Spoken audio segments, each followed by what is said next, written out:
எங்க ஓட்டு எங்க உரிமை.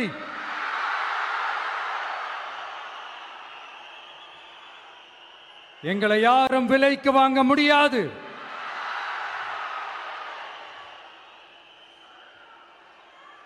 எங்க ஓட்டு விசில் சின்னத்துக்கு தான்.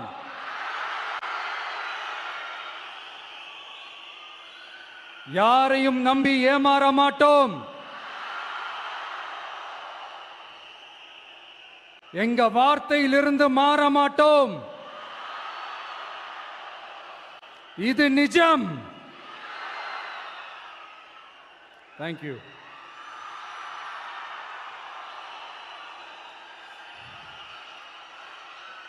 ஒரு குட்டி கதையிலிருந்து ஆரம்பிப்போமா?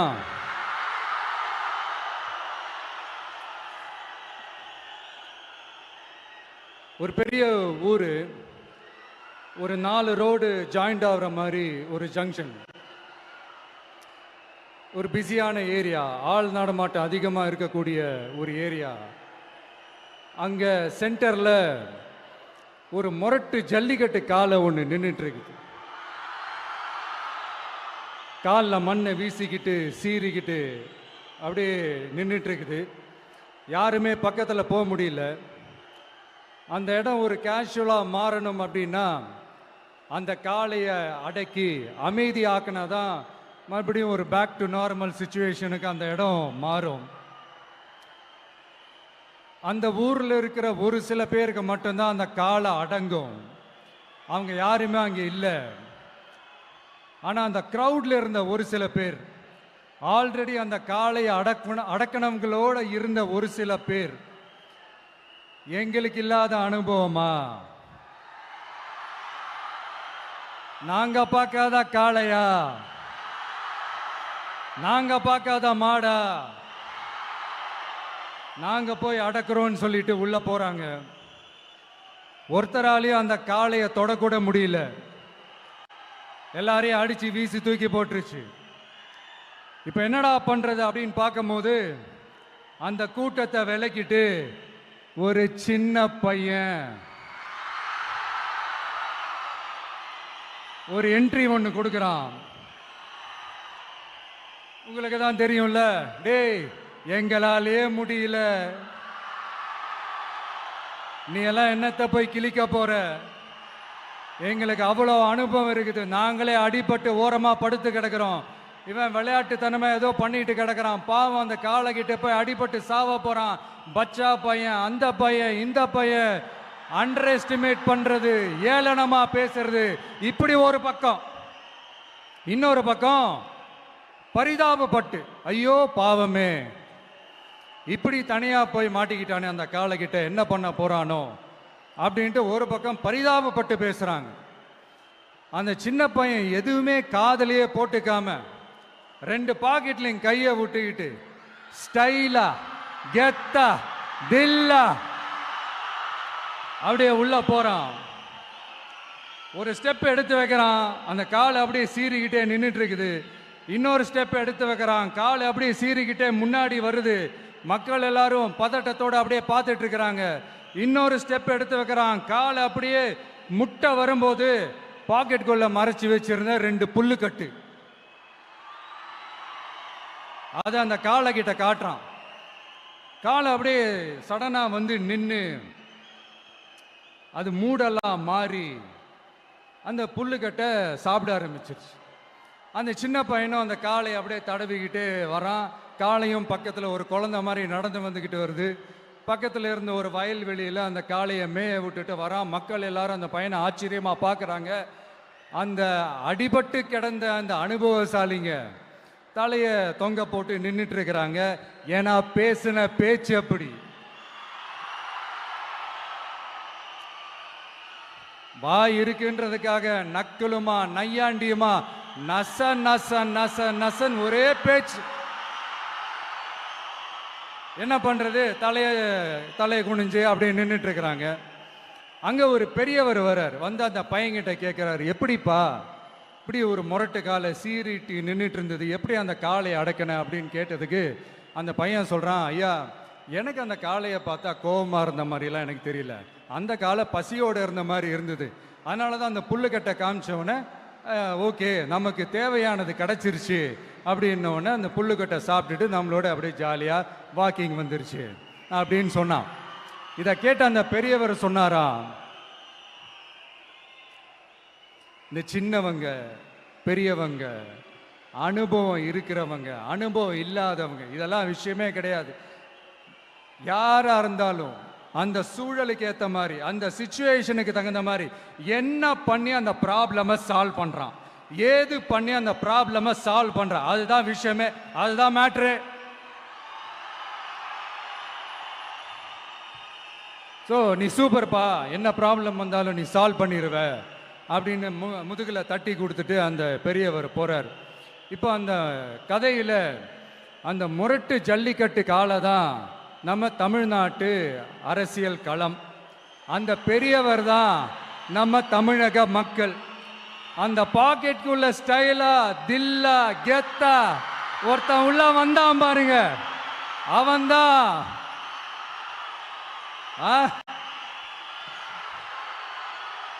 நான் இல்லைங்க, நான் இல்லை, நானு நீங்க நாம எல்லாருமா சேர்ந்து மாபெரும் மக்கள் சக்தியா இருக்கக்கூடிய நம்ம டிவிக்கு, அதுதான் அந்த சின்ன பையன்.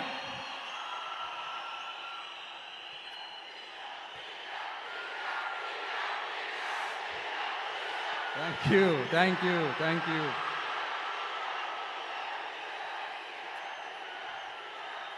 மக்களை நேசிக்கிற ஒரு நல்ல தலைமை இல்லாததுனால இத்தனை வருஷமா வேற வழி இல்லாம ஸ்டாலின் சார் கொடுத்த அந்த பொய்யான வாக்குறுதிகள் எல்லாத்தையும் நம்பி ஏமாந்த நம்ம மக்களுக்கு சரியான நேரத்தில் ஒரு வெகுஜன மக்கள் இயக்கமா வந்தது தான் நம்ம டிவிக்கு.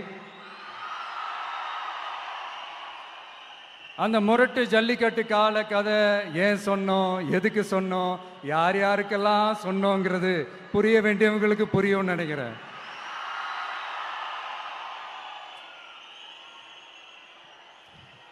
இப்போ நாம ஒவ்வொரு வீட்டில் உயிரா உணர்வா இருக்கிறோம். ஆனால் நான் உங்க எல்லாரையும் நேரில் சந்திக்கணும், நீங்க இருக்கிற ஊருக்கே உங்களை சந்திக்கணும் அப்படின்றது தான் எனக்கு மனசுல இருக்கிற ஒரு பெரிய ஆசை. ஆனா அந்த சிச்சுவேஷன் ஒரு எதிர்கட்சியா இருந்து கேள்வி கேட்டுட்டு இருக்கிற இந்த நேரத்தில் நமக்கு எதிராக என்ன சூழ்ச்சிகள்லாம் நடக்குதுன்றது உங்க எல்லாருக்குமே நல்லா தெரியும். அதனால இப்போ உங்களுக்கு ஒரு வாக்குறுதியை கொடுக்கிறேன், நம்மளுடைய ஆட்சி அமைஞ்சதும் ஒவ்வொரு கிராமத்துக்கும் நான் நேரடியா வந்து என்னுடைய சொந்தங்களாகிய உங்க எல்லாரையும் நான் சந்திக்கிறேன்.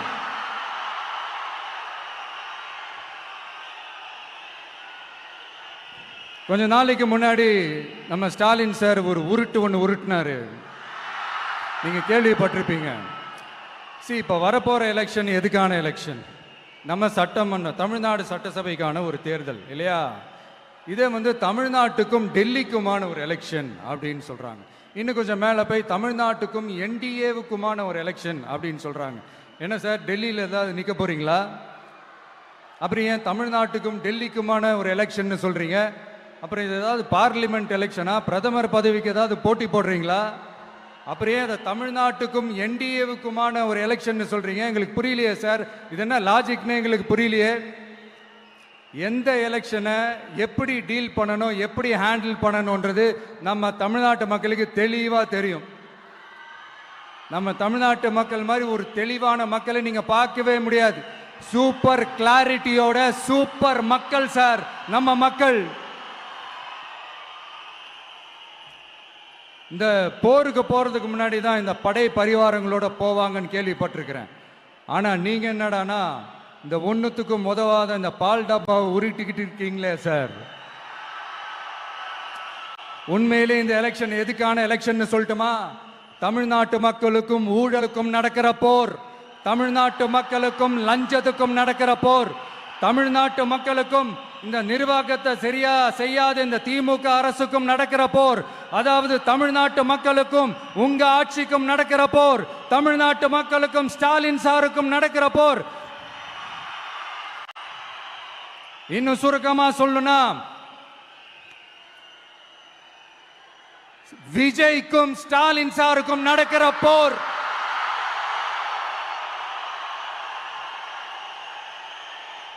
இதுக்கு நடுவுல இந்த என்டிஏ டெல்லி இதெல்லாம் என்ன லாஜிக்னே புரிய மாட்டேங்குது சார். தமிழ்நாடு தான் விஜய், இந்த விஜய் தான் தமிழ்நாடு. தூய சக்தி டிவிகேவுக்கும் தீய சக்தி டிஎம்கேவுக்கும் தான் இந்த போர். இப்படி உக்கிரமா இருக்கிற இந்த போர்ல மறுபடியும் ஒன்னுத்துக்கும் உதவாத இந்த பால் டப்பாவை உருட்டிக்கிட்டு இன்னொரு காமெடி வேற. அது என்னடான்னா, அவரோட ஆட்சியில தான் தமிழ்நாடு சூப்பர் ஸ்டார் மாநிலமா இருக்குதான். கரெக்ட், தமிழ்நாடு சூப்பர் ஸ்டார் மாநிலம் தான். காமராஜர் அவர்கள் டைம்ல, அண்ணா அவர்கள் டைம்ல, எம்ஜிஆர் அவர்களோட ஆட்சியில. இன்னைக்கு ஒன்னுத்துக்கும் உதவாத இந்த உல்டா மாடல் ஆட்சியில தமிழ்நாடு சூப்பர் ஸ்டார் மாநிலமாலாம் ஒண்ணு இல்ல, சூப்பர் ஸ்டாண்ட் அப் காமெடிக்காரர் நடத்துற மாநிலமா மாறிடுச்சு. மக்களே, உங்களுக்காக தான், உங்களுக்காக மட்டுமே தான் வர தடைகள், சதிகள், சூழ்ச்சிகள் எல்லாத்தையும் தாண்டி இந்த 2026 இந்த தேர்தலில் டிவிக்கு தில்லா நிற்கும்.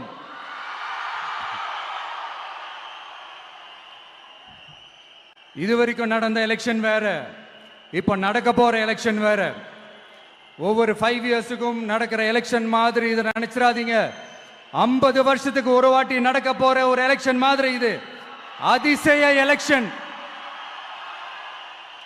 ஒரு எலெக்ஷன்ல அவங்களோட எதிரிகளை தான் எதிர்ப்பாங்க, அப்படிதான் எதிர்ப்பாங்க, அதுதான் யதார்த்தமும் கூட. ஆனா இந்த எலெக்ஷன்ல தான் ஒட்டுமொத்தமா எல்லாருமா சேர்ந்து ஒருத்தனை எதிர்க்கிறாங்க. ஒட்டுமொத்தமா எல்லாருமா சேர்ந்து இந்த விஜயை எதிர்க்கிறாங்க.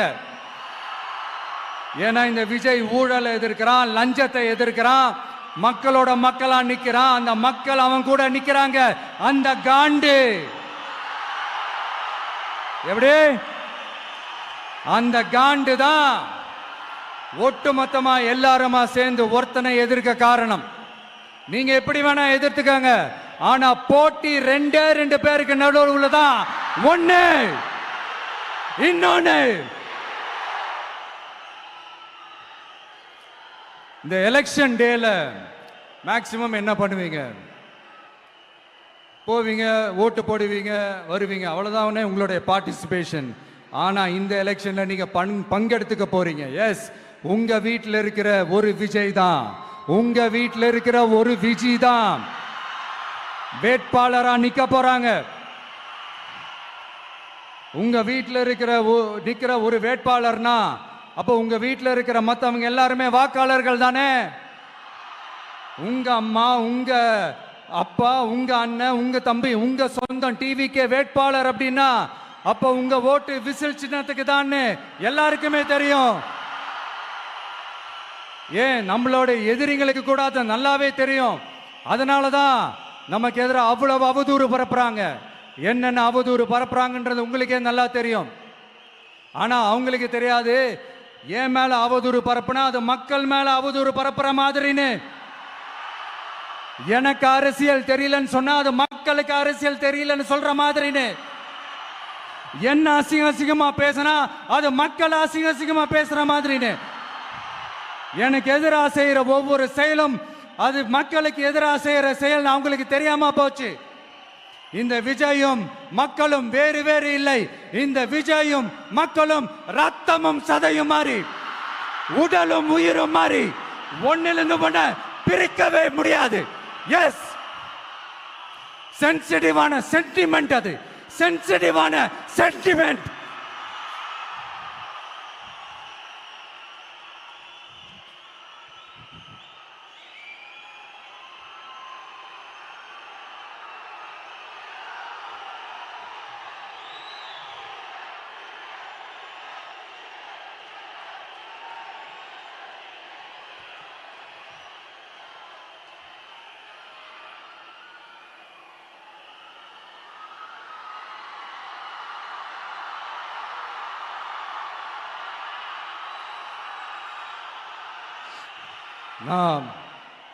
சாரி, இதை யாரும் அசைக்க முடியாது. மக்களை நேசிக்கிற விஜய் வேணுமா, மக்கள் விரோத ஆட்சி நடத்துற ஸ்டாலின் சார் வேணுமா? இந்த விஜய் நம்புறீங்களா, ஸ்டாலின் சார் நம்புறீங்களா? proof, this is the proof.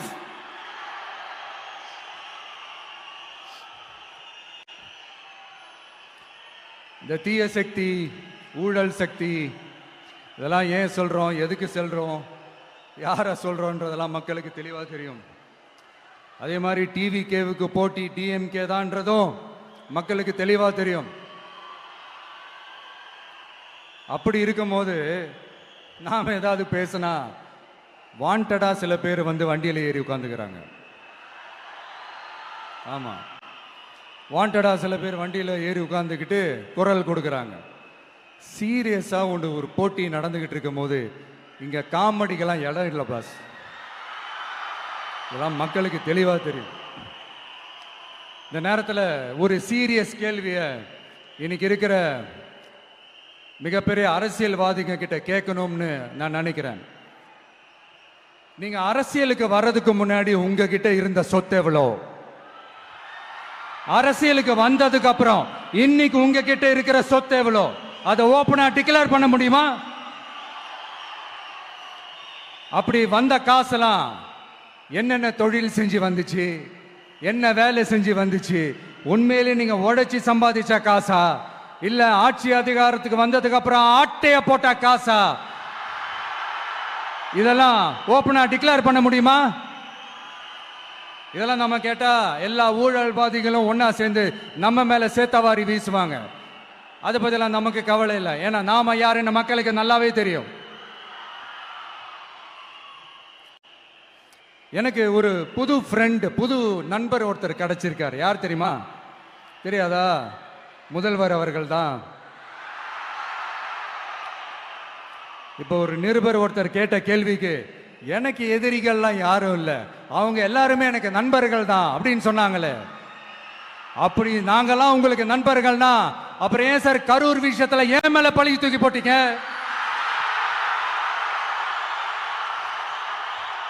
உங்களுக்கு மனசாட்சின்னு ஒண்ணு இருந்தா அப்படி பேசிருப்பீங்களா?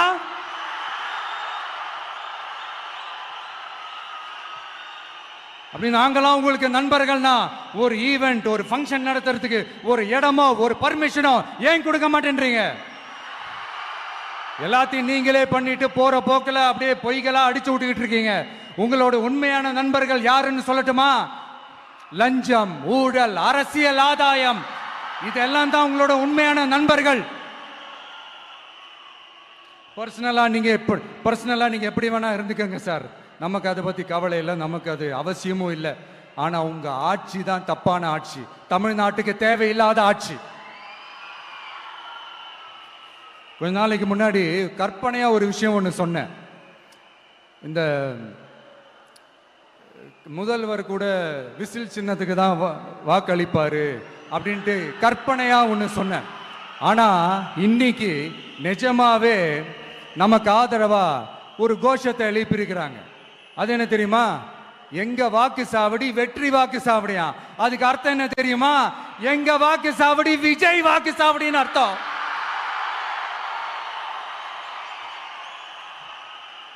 அது சரி, மக்களோட இந்த ஆதரவை பார்த்துட்டு அவர் அறியாமலே எப்படி பேசிட்டாரு என்னமோ தெரியல.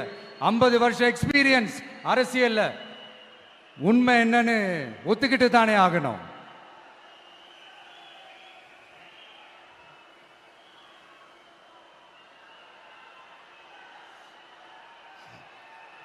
ஜனநாயகம்ங்கிறது பெரும்பான்மை ஆட்சி அதிகாரம் சார்ந்தது மட்டும் இல்ல, சிறுபான்மை மக்களின் உரிமைகள் உணர்வுகளும் புனிதம்னு நினைச்சு அதையெல்லாம் காப்பதற்கு பெயர் தான் ஜனநாயகம்னு 1963 அறிஞர் அண்ணா பார்லிமெண்ட்ல பேசினதை நாம இங்க சொல்றது ரொம்ப பொருத்தமா இருக்கும்.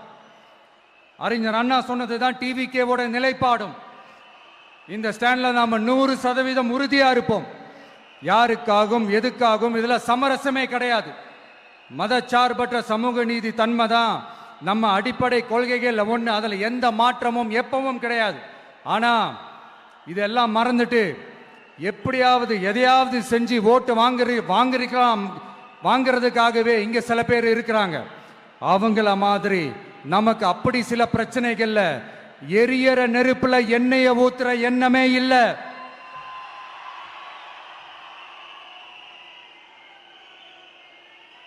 இங்க சில அரசியல் கட்சிகளும் சில அரசியல் தலைவர்களும் ஒரு சில நேரங்களில் அமைதியா இருந்தாலே போதும், ஒரு பிரச்சனையும் வராது. இப்போ கரண்ட்ல இருக்கிற சில பிரச்சனைக்கு வருவோம். இந்த கரண்ட் பிரச்சனைக்கு வருவோம். மாசம் மாசம் கரண்ட் பில் கட்டுற மாதிரி மாத்துவோம்னு சொன்னீங்களே, செஞ்சீங்களா? நிறைய வீடுகள்ல 100 யூனிட் தான் அந்த கரண்ட் செலவாகுது ஒரு மாசத்துக்கு. மாசம் மாசம் நீங்க அந்த பில்லு கொடுத்தீங்கன்னா அவங்களுக்கு அது ஃப்ரீ ஆயிடும். அவங்க அந்த காசு கட்ட தேவையே இல்லை. ஆனா 2 மாசத்துக்கு ஒரு வாட்டி அந்த பில்லு கொடுத்தீங்கன்னா, இப்ப சப்போஸ் அது 200 யூனிட்டுக்கு மேல போச்சுன்னா அது அவங்களுக்கு ஒரு மிகப்பெரிய சுமை தானே. இது எந்த கணக்கில் எடுத்துக்கிறது? ஒரு மாதிரி ஒரு மாடர்ன் கரப்ஷன் அப்படின்னு எடுத்துக்கலாமா? அடுத்து பஸ் வசதி. நிறைய கிராமங்கள்ல பஸ் வசதி இல்லைன்னு சொன்னா இந்த ஒட்டுமொத்த திமுக அரசும் கத்திக்கிட்டு வந்துருவாங்க. நாங்க பஸ் விடாத கிராமங்களே இல்ல அப்படின்னு சொல்லுவாங்க. அப்படியே அது உண்மை அப்படின்னா முதல்வர் அவர்கள் கிட்ட நம்ம தங்கச்சி ஒருத்தவங்க ஒரு கேள்வி கேட்டாங்களே, எங்க ஊருக்கு ஒரு மினி பஸ் ஆவது விடுங்க சார் அப்படின்னு கேட்டாங்களே, அது எந்த கணக்கில் எடுத்துக்கிறது? நிறைய மலை கிராமங்கள்ல பஸ் வசதி இல்ல, நிறைய மலை கிராமங்கள்ல ஹாஸ்பிட்டல் வசதி இல்ல. இது ரெண்டுமே எவ்வளவு முக்கியமான ஒரு விஷயங்கள். பஸ் வசதியும் ஹாஸ்பிட்டல் வசதியும் இல்லாததுனால வீட்டிலேயே பிரசவம் பார்க்கிற அந்த ஆபத்து இருக்குதுன்னு எவ்வளவு நியூஸ் பார்க்கிறோம். இதெல்லாம் எந்த கணக்கில் சேர்த்துக்கிறது? அடுத்து இது எல்லா மீட்டிங்லயும் பேசுறதுதான், பெண்களுக்கு பாதுகாப்பு நம்பர் 1 இருக்குது தமிழ்நாட்டில் அப்படின்னு சொல்றாங்க. அப்புறம் அது என்ன, வி சேஃப் மாடலா? பெண்கள் என்ன சொல்றாங்க தெரியுமா? அது வி சேஃப் மாடல் இல்ல, வி ஆர் நாட் சேஃப் மாடல்னு சொல்றாங்க. இப்படி இருக்கிறப்போ தமிழ்நாட்டில் எங்க போனாலும் பெண்களுக்கு பாதுகாப்பு அப்படியே கொட்டி கிடக்குதான். இப்படி சொன்னா எப்படி சார்? கேட்கிறவங்க என்ன கேசரி சாப்பிடுறாங்க நினைச்சீங்களா?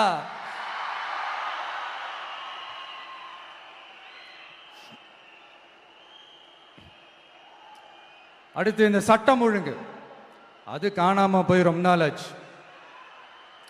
இவன் வேற, இந்த விஜய் வேற, எங்க போனாலும் இந்த மக்கள் கிட்ட இந்த சட்டம் ஒழுங்கை பத்தி பேசி ஞாபகப்படுத்திக்கிட்டே இருக்கான்னு முதல்வர் அவர்கள் அவங்க கூட இருக்கிறவங்க கிட்ட எல்லாம் சங்கடப்பட்டாராம். நாம் என்ன பண்றது? நாம தான் தமிழ்நாட்டோட விசில் ப்ளோயர் ஆச்சே. நாம எப்படி சைலண்டா இருக்க முடியும்? நாமளும் கேள்வியா கேட்கிறோம், ஆனா பதிலெல்லாம் வந்த மாதிரியே தெரியல. இருந்தா தானே வர்றதுக்கு, வச்சுக்கிட்டா வஞ்சனை பண்றாரு. 5 வருஷமா பதிலே சொல்லாம அப்படியே கடந்து வந்துட்டாரு. ஆனா இனிமே அப்படிலாம் இருக்க முடியாது, பதில் சொல்லி ஆகணும். மக்களே, இந்த தீய சக்தி, இந்த அட்ராசிட்டிய ஒரு எண்டு கார்டு போடணும் அப்படின்னா அவங்கள சுவிட்ச் ஆஃப் பண்றது தான் ஒரே சொல்யூஷன். அதுக்கான ரிமோட் தான் வரப்போற எலெக்ஷன். அந்த ரிமோட்ல நீங்க அழுத்த வேண்டியது ஒரே ஒரு ஆப்ஷன், அதுதான் நம்ம விசில் சின்னத்தோட பட்டன். இத 4 விஷயத்தை நீங்க செஞ்சாலே போதும். ஒவ்வொரு இவிஎம் மெஷின்லயும் விசில் சின்னத்துக்கு நேரா இருக்கிற அந்த பட்டனை பச்சக்கு பச்சக்கு பச்சக்குன்னு ஒரு அழுத்த அழுத்துங்க. எப்படி? அவ்வளவுதான். நாம காஞ்சிபுரத்தில் பேசும்போது நம்மளுடைய விஷன் என்னன்னு சொன்னோம். இப்போ அதனுடைய கண்டினியூஷனா சில விஷயங்கள் இங்க நான் சொல்லணும்னு ஆசைப்படுறேன். இப்பவும் சொல்றேன், உறுதியா சொல்றேன், சத்தியமா சொல்றேன். பெண்கள், பெண் குழந்தைகள், ஆண் குழந்தைகள் பாதுகாப்பு நம்ம ஆட்சியில் நம்பர் 1 இருக்கும். சட்டம் ஒழுங்கு ரொம்ப ரொம்ப ஸ்ட்ரிக்டா இருக்கும். அரசு பள்ளிக்கூடங்களும் கல்லூரிகளும் முதல் தரமா இருக்கும். போட்டி தேர்வுகளுக்குன்னு லட்சங்களை கொட்டி தனி கோச்சிங் சென்டர் போய் படிக்க அவசியமே இருக்காது. ஏன்னா கவர்மெண்ட் ஸ்கூல், காலேஜ் சிலபஸே போட்டி தேர்வுகளை ஈஸியா சந்திக்கிற வகையில் அந்த ஸ்டாண்டர்டுக்கு ஏத்த மாதிரி அமைக்கப்படும். உயர்நிலை பள்ளி பாடத்திட்டங்களிலேயே அடிப்படை அரசியல் சாசன சட்டம் சேர்க்கப்படும். மாநில மற்றும் ஒன்றிய அரசு அலுவலகங்கள், வங்கிகளின் செயல்பாடுகள் மற்றும் அவற்றை அணுகும் முறை குறித்து மாணவர்களுக்கு தெளிவான புரிதலை ஏற்படுத்தும் வகையில் தேர்வுகள் அற்ற செயல்முறை பாடமாக கற்பிக்கப்படும். இந்தியா முழுக்க உள்ள ஒன்றிய அரசு சார்ந்த கல்வி நிலையங்கள் மற்றும் அதன் சேர்க்கை அட்மிஷன் குறித்து புரிதலும் தெளிவும் மாணவர்களுக்கு உருவாக்கப்படும். அனைத்து அரசு பள்ளிகளிலும் பெண் குழந்தைகளுக்கு சுத்தமான, சுகாதாரமான மற்றும் தரமான கதவுகள் பொருத்தப்பட்ட ரெஸ்ட் ரூம்கள் அமைப்பது உறுதி செய்யப்படும். போதைப் பொருட்கள் இல்லாத தமிழகம் உருவாக்கப்படும். மாவட்ட கலெக்டர்கள் மற்றும் எஸ்பிக்களில் சரி பாதி பெண்களாக இருக்கும்படி செய்வோம். மலை கிராமங்களில் அரசு ஆரம்ப சுகாதார நிலையங்கள் பிரசவம் பார்க்கும் வசதியுடன் அமைக்கப்படும். பஸ் போக்குவரத்து இல்லாத கிராமங்கள் மற்றும் மலை கிராமங்களே இல்லை என்ற நிலை உருவாக்கப்படும். ஏற்கனவே அமைப்பு சாரா தொழிலாளர்கள் அமைப்பு இருந்தாலும் ஆட்டோ, டாக்ஸி மற்றும் லாரி டிரைவர்களுக்கென அவர்களின் நலன்களுக்காகவும் குடும்ப நலன்களுக்காகவும் தனியாக நல வாரியம் அமைக்கப்படும். தென் தமிழகம் உட்பட தமிழகத்தின் தேவையான பகுதிகளில் தொழிற்சாலைகள் அமைக்கவும் தொழில் வளம் பெருக்கவும் தனி கவனம் செலுத்தப்படும். விவசாயிகள், மீனவர்கள் மற்றும் நெசவாளர்களின் கருத்துக்களை அறிந்து அவர்களுக்கான திட்டங்கள் காலத்தின் தேவைக்கேற்ப உருவாக்கப்படும். இப்போ நம்ம ஸ்டாலின் சார் அறிவாலயம் பக்கத்தில் யாரு நடந்து போனாலும், அறிவாலயம் பக்கத்தில் யாரு நிழலுக்கு ஒதுங்கினாலும் கூட்டணியில சேர்த்துக்கிறார். அந்த கொள்ளையடிச்சிருக்கிற வச்சிருக்கிற பணத்தில் ஒரு பங்கு ஒன்று கொடுத்து இந்த அதுக்கு பேர் கல்லாப்பெட்டி கூட்டணின்னு வச்சிருக்கிறேன். அந்த கல்லாப்பெட்டி கூட்டணியை ரொம்ப கஷ்டப்பட்டு சேர்த்திருக்கிறார். ஆனால் அவருக்கு நான் சொல்றேன், இந்த அறத பழைய கூட்டணி கணக்குகளோ இந்த கொள்ளையடிச்ச பணத்தையே வச்சு எங்க மக்களை ஏமாத்தி எல்லாம் ஜெயிக்க முடியாது. ஏன்னா இது மாபெரும் மக்கள் சக்தியான வித்தியாசமான விசில் புரட்சி எலெக்ஷன்.